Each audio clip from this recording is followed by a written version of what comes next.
Welcome to Pub and Porch, Applied Stoicism in Modern Life, hosted by Adam Piercy and Mick Mulroy.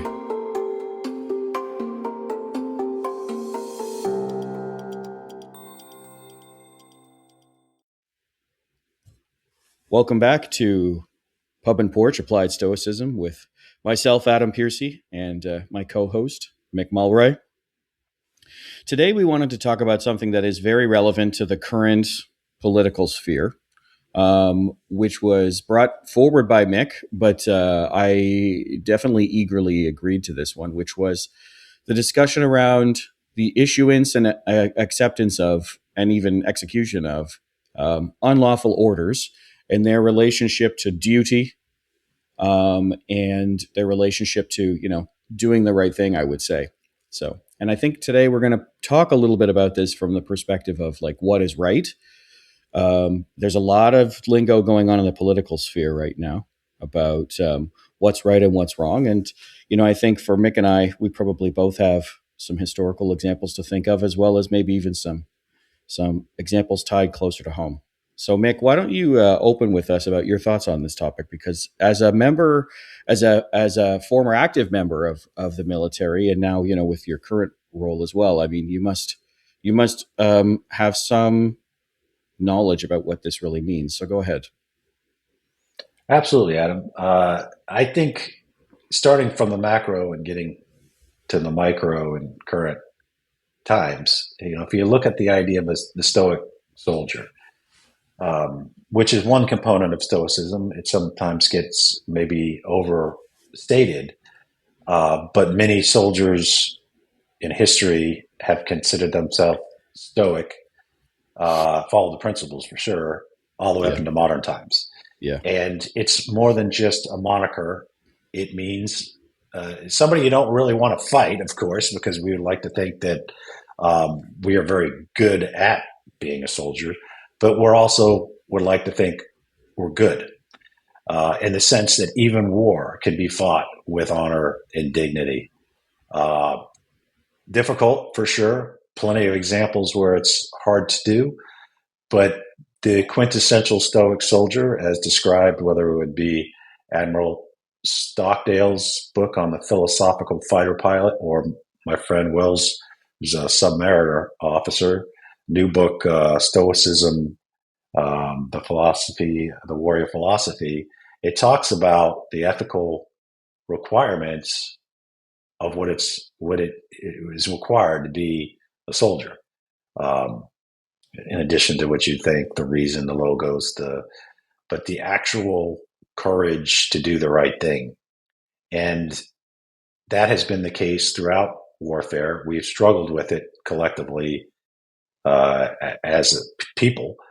But after World War II, we really tried to do a concerted effort to get away from total war, which means, carpet bombing cities, for example, indiscriminate. You're not fighting another combatant.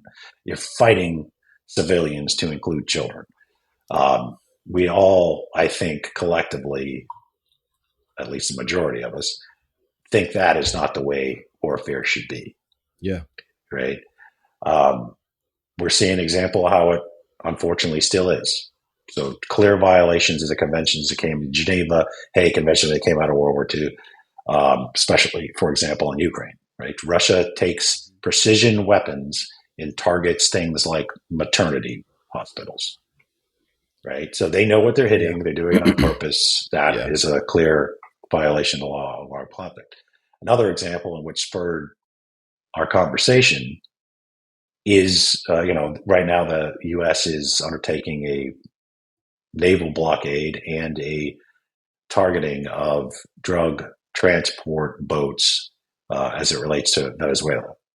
So there's been a lot of discussions about lawful and unlawful. And so this is where my two worlds kind of cross over here. Yeah. Because we've been on the other podcast I do, the national security one, we talk a lot about this. There was a question, and full disclosure, I'm friends with the admiral that's in charge of U.S. Special Operations Command, Admiral Bradley. There was a question on following lawful orders or not.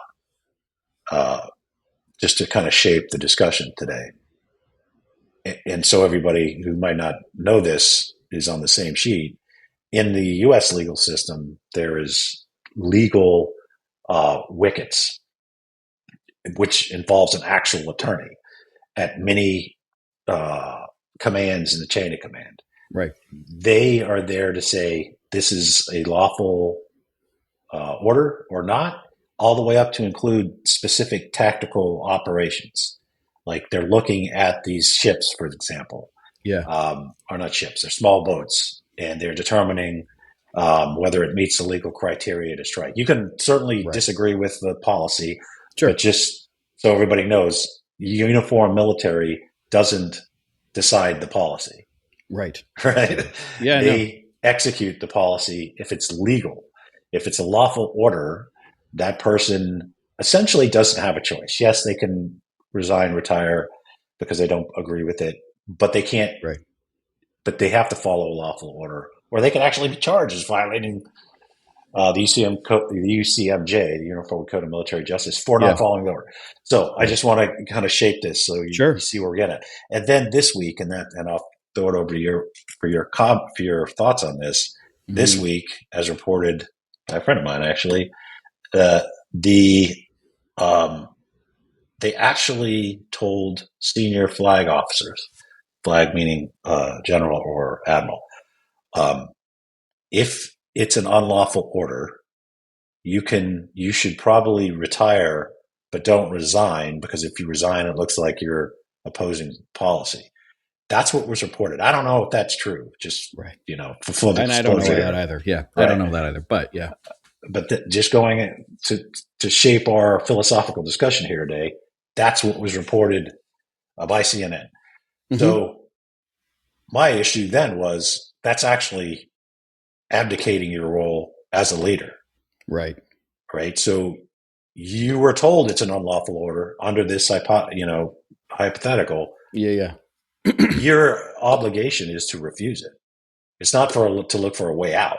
Right. If you look for a way out, if you say, okay, I'll retire so I don't have to carry out this unlawful order, the order's still out there.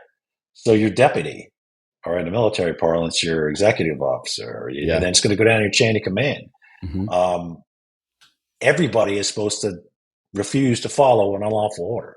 So instead of saying, okay, I'm going to retire rather than do this, your job is actually to protect everybody down below you and say, I'm not following unlawful order. And then, and this is known. So what they call staff judge advocates, which is military parlance for attorneys that are military members, right? They're there. And if they tell you, hey, this is a lawful order, or if they say this is unlawful order, I don't understand how they then turn to, well, how do you get out of doing this without, personal consequences? I understand the personal consequences. But anyway, that's the philosophical question, which is very real. It's not some, far-fetched scenario. It seems to be happening now. Yeah. And I think, we talk a lot here about choice and responsibility. And I think this is one of those key times where we have to do that, right? It is our duty as Stoics. It is our responsibility as men and women, I think, to assess everything in front of us, rationally with evidence and, using good judgment, right? So, the thing for me that I first thought about with a lot of this stuff is sometimes, unfortunately, in the modern world, there are times where people say things are lawful or they don't make a statement about it being lawful or not, but it comes with this veil of they're really just making stuff happen because somebody said that you should do it, right? And so, I urge anyone always to make a decision based on their conscience, based on their evidence in front of them, right, as to what's happening. Like, I understand in some ways, and this, you and I might disagree on this, frankly, but like, I understand in many ways there are all of these levels that are telling you it's lawful, it's lawful, it's lawful. But every human is fallible. We know that. I mean, that's the thing. And it's not that people are doing things wrong willingly. That's a Socratic approach to life. People aren't sitting there trying to be evil, right? They're trying to do the right things. We know that. But if you have a belief that something is not lawful, then, you in my belief, you should stick to that. You should stick to that. And if you expand this into a larger scope, which is if you believe that something is not right, then, I was wondering when we were going to get to this quote, but like, per Marcus Aurelius, right? If it is not right, don't do it. And if it's not true, don't say it. And, Absolutely. and that's kind of where I fall on the line here, right? Now, that doesn't mean that this stuff is easy. Like it is easy sitting in my home or in your home or hotel room or whatever, right? For us to say you just have to just don't do it. But the thing is it has to be understood as well, though, that as human beings we have emotions, there's pressures, there's anxieties, there's all these things that come into it, right? But ultimately, I think it is our duty to ourselves and to our fellow human beings to look at everything. And it's not so much like you hear these phrases nowadays, and we talked about it last week in the anti-science chat. You hear these phrases where it's like well, question everything, and I'm like, sure, but at the same time, at some point you have to make a decision and go with it. But to speak about your second point as well, because I'd love to hear about your first point, actually, about any feedback you have on the first point. But speaking about the second point as well, Napoleon said about Cato when Cato took his life after losing at Utica, he said, You still there? sorry, the only person who benefited from Cato's death was Cato. Like he extracted himself from a circumstance, and I personally, I'm a huge fan of Cato, but I do feel like he, in many ways, did not fulfill his final duty. He did not, he did not continue to stand up and say this is wrong. But that's me, and I can look at that 2,000 years later. But that's how I feel about that. I think at the end of the day, is that you do have a duty to do that. So I'd love your take on the first part, though, Mick, because the interesting part about the military to me is all these levels, right? But I mean, You still there? I always understood it that Test.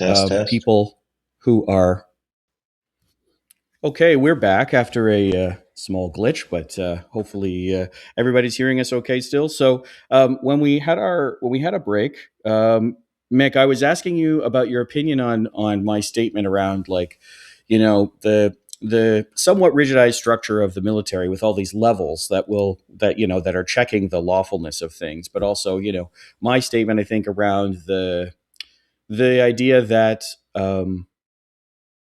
There's still a personal responsibility that you have to look at with some of this stuff. So even at like no matter what level you're at.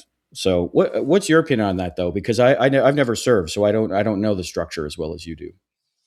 Well, I mean, first of all, those out there that are saying, "Well, I'm not a soldier, so is this really relevant to me?" Um, there's examples of these kind of things outside of the military context, right? When you're basically instructed to do something that either is unethical or unlawful or immoral, right? By whoever, whether it's a business partner or a boss or tax issue.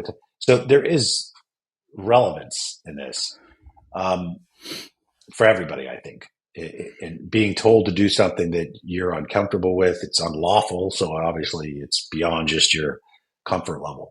In the military, the lawful part of the military can be very uncomfortable, right? You ultimately, as they taught us first thing in the Marine Corps, our mission is to locate, close with, and destroy the enemy by fire and maneuver, none of which is natural necessarily and certainly comfortable.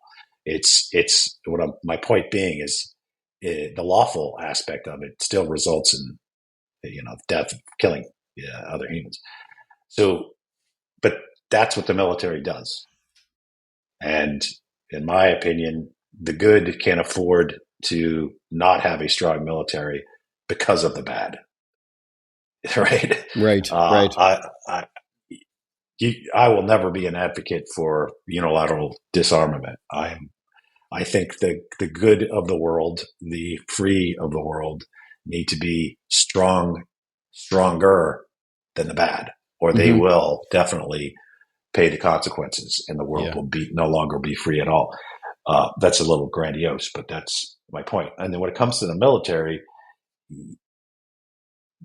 needs people to follow orders, or they will lose. So it's not it's got to be very fast, especially in the modern battle space. But there is legal checks, and we need to adhere to it. But if the legal checks are the policy is legal, the campaign is legal, the operation is legal, then you have an obligation. But that's the check in the U.S. system. In most democracies, that's the militaries. That is NATO standards. Right. But the question is, if something is deemed unlawful, well, in my opinion, it shouldn't be a question. No matter what level it is, Yeah. your obligation, you don't even have a choice. Like, oh, it's unlawful, so maybe I can or maybe I can't. No, it's not that. It's you can't. Right. That's the whole point. I mean, it's hard to believe that that's even a point of discussion of whether it's an option. It's not. It's actually not an option. So, and again, I don't know the facts of this or whether the reporting was correct. But if that's the case, then we're in a place that Stoicism could directly apply here. The idea of the Stoic soldier, which has been around since Cato, right, or actually way before Cato. I mean, Socrates himself was a warrior. Yes, we know. Right, exactly. Socrates, he was famous for turning down two, their equivalent of the Medal of Honors. Yeah. So he was a soldier. He was a soldier solely. He was actually the guy who would take the watch of his troops so they could get some sleep. He would give up his rations. Right?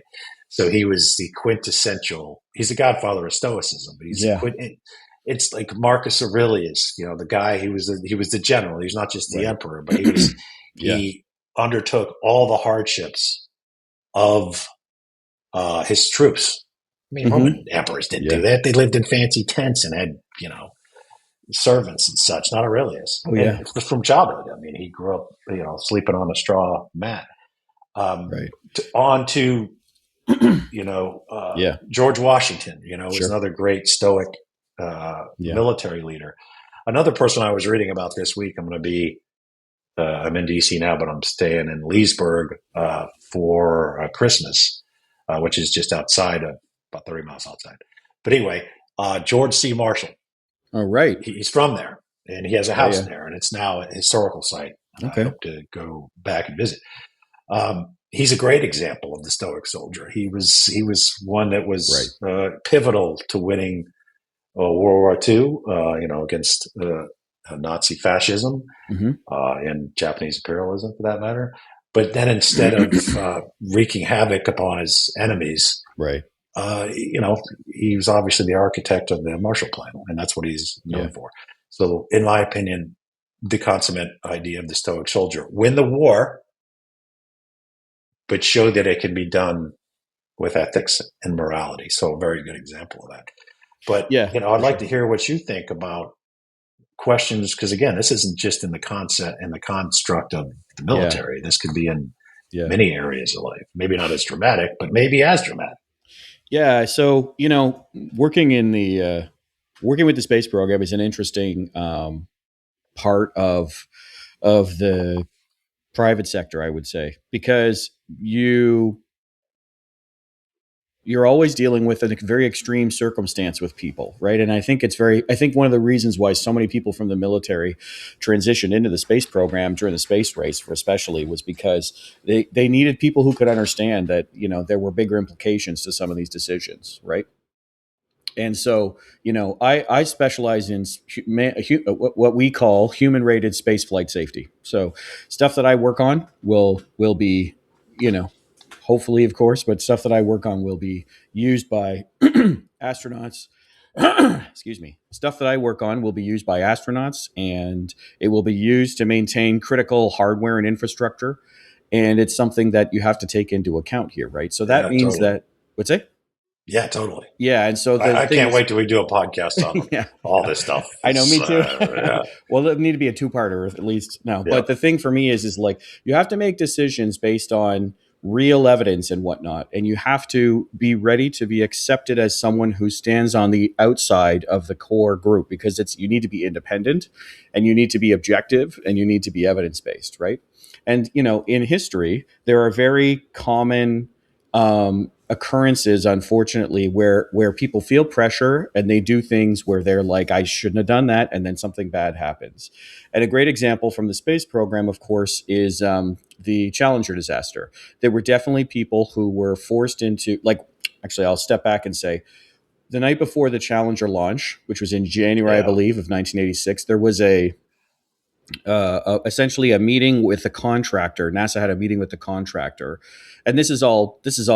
There's a great books. There's a great new book from Adam Higginbotham on this one called Challenger, and they talk about this. So the company, the contractor who built the solid rocket boosters was questioned by NASA the night before the launch as to whether or not it was safe to launch, and people who were in the meeting making the decision, they were told, okay, well, are you wearing your engineering hat or are you wearing your manager hat?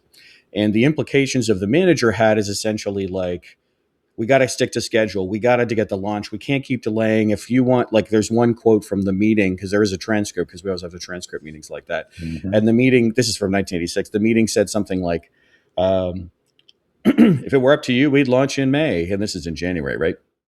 And so people felt that pressure. And even when they thought it wasn't correct, they decided to say yes to launch and signed. There was, a very famous document which was signed with all these managers, and no engineers were signing on this document. Well, the next day they launch. It's the coldest that the shuttle has ever been launched at. And we know what happened from that. And later on, you see people in the documentary that's on Netflix about Challenger where they're like, I should never have signed that document. I should never have faxed it over.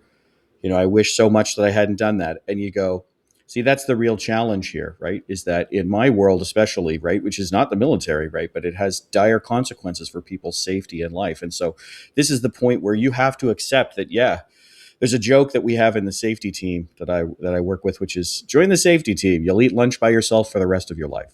But the same, right? And that's true.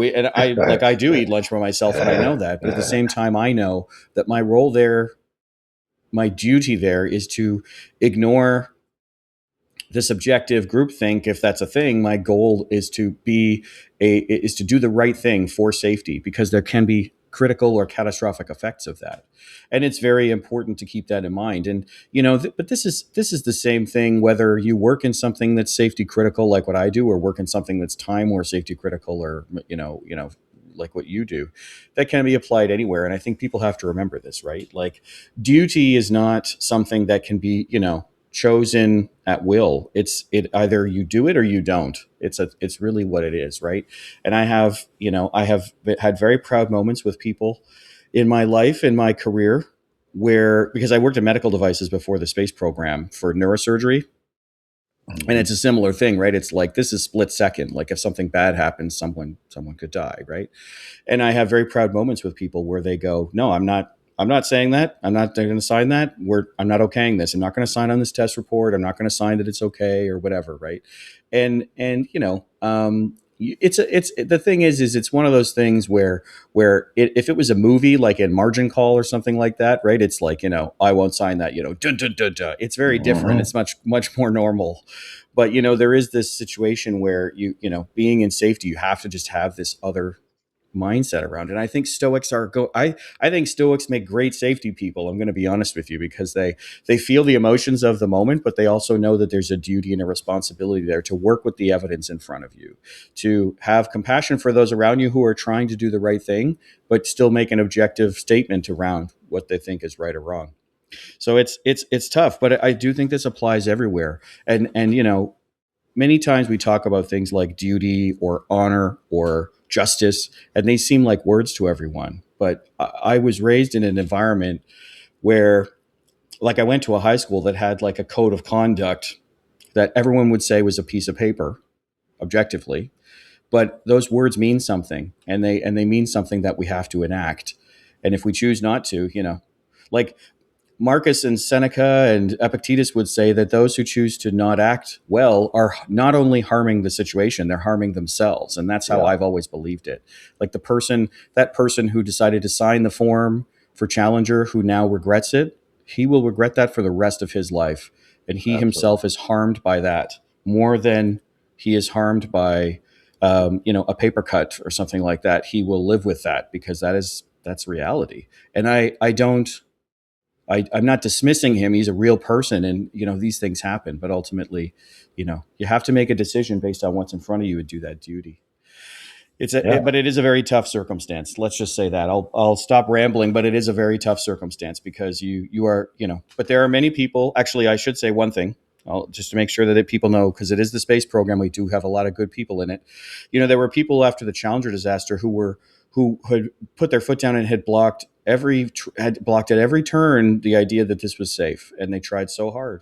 And then after that, they were, eventually they were assigned to like redesign the joint on the solid rocket booster, and they were asked to redesign this and overlook it and everything. And they did that. And then they were ostracized, and they were marginalized, and they were pigeonholed, or they were sort of, pushed to the side or whatever. And, yes, I will say that sucks, but what would suck more, right? Right. Is it to get the accolades, or to do the right thing? And I would honestly say that those people who stand up like that, right? Okay, maybe you become a pariah, but you'll always know that you did the right thing. And I think that's the important thing to me. If it is not right, don't do it. And it's just something that I don't know. I've always kind of lived by that. I think that's why I'm in safety, frankly. So, Sure. Well, I think that's a perfect example of a non-military context, right? I mean, and it ultimately comes down to the word you said, duty.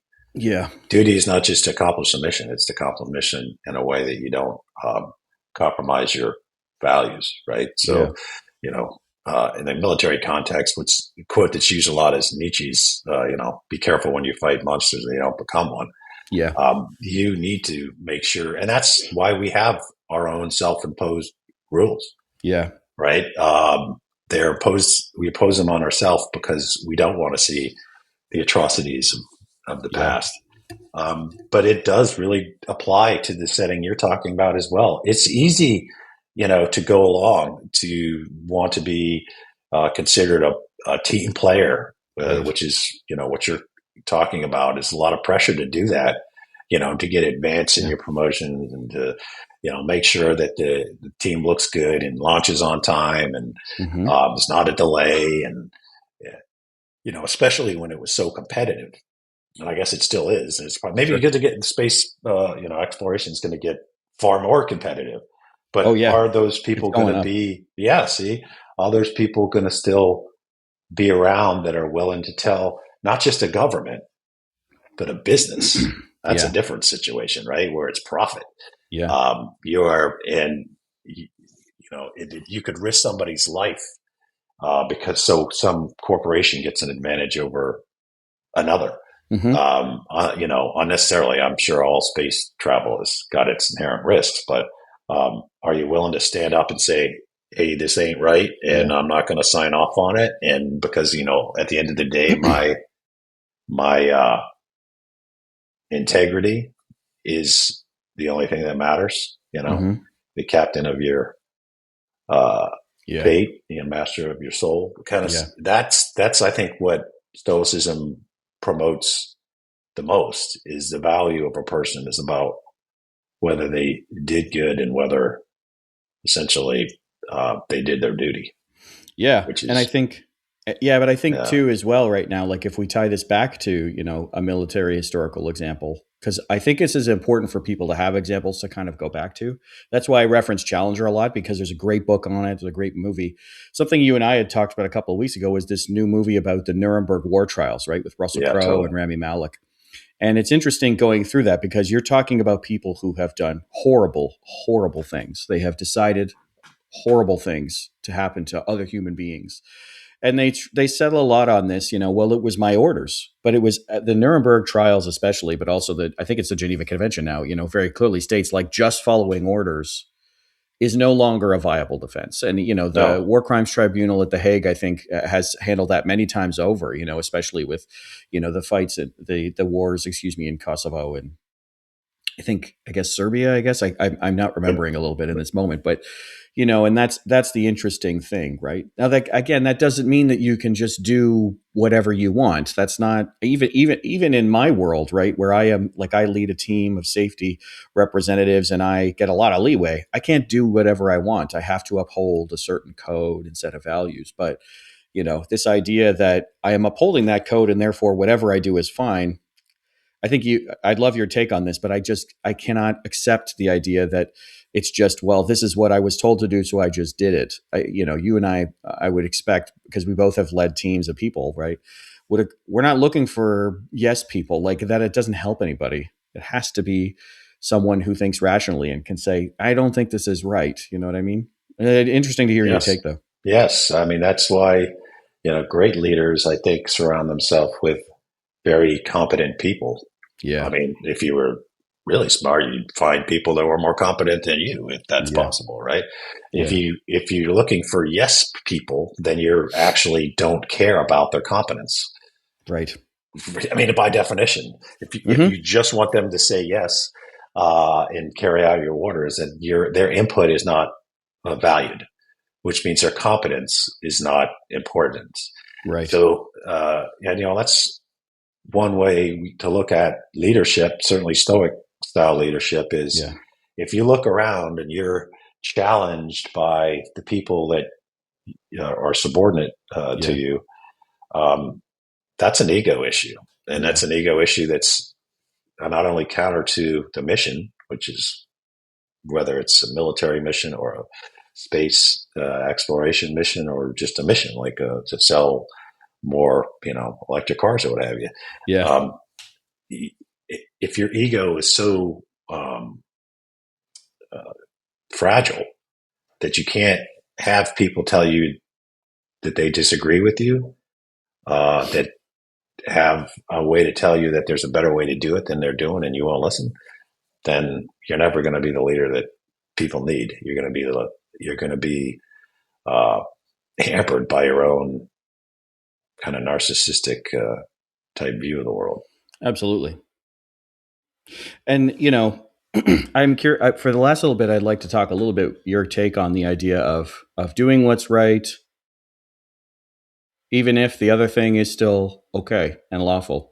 So I want to cite an example from history because this is very Stoic. So Marcus Aurelius spent a good period of time at a place called Carnuntum, which was on the Danube in Austria, modern day Austria. And there they were fighting the Marcomanni, I think, or it might have been the Pannonians. I don't remember. There's a lot of tribes. But what's interesting is, as the emperor of Rome, Marcus has the ability to send everything against these people. And these are like horse tribes, right? So they're somewhat nomadic and, but they are vicious and they are fierce and they have overrun the town before and everything, right? And Marcus actually writes a part of the Meditations at Carnuntum. There's a line that says par ad Carnuntum, which means this is it from Carnuntum.